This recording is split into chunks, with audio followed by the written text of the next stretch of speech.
eshitdi. Ana shu gunoh ma'siyatda eng yomoni bo'lgan zinoni qilgani chiqib ketayotgan holatda. Ilgari kitob ato etilgan, so'ng muddat uzaygach dillari qotib ketgan kimsalar kabi bo'lib qolmaslik vaqti kelmadimi? Ulardan ko'plari fosiq, itoatsizdirlar. Uzayr ibn Iyos eshitdi, to'xtadi. Alloh qalbini ochdi.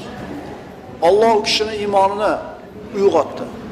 To'xtadi-da, "Ha, ey Robbim, vaqt keldi" dedi. To'xtadi, ortiga qaytdi. Allohning hadisda kelgandek, hamma odamlarning qalblari xuddi bitta odamning qalbidaqa Allohning barmoqlaridan ikkita barmoqning o'rtasida turadi, xohlagan tomoniga urib qo'yadi.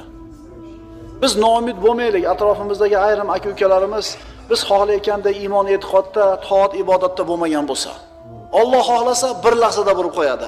Xuddi xohlasa siz bilan bizning qalbimizni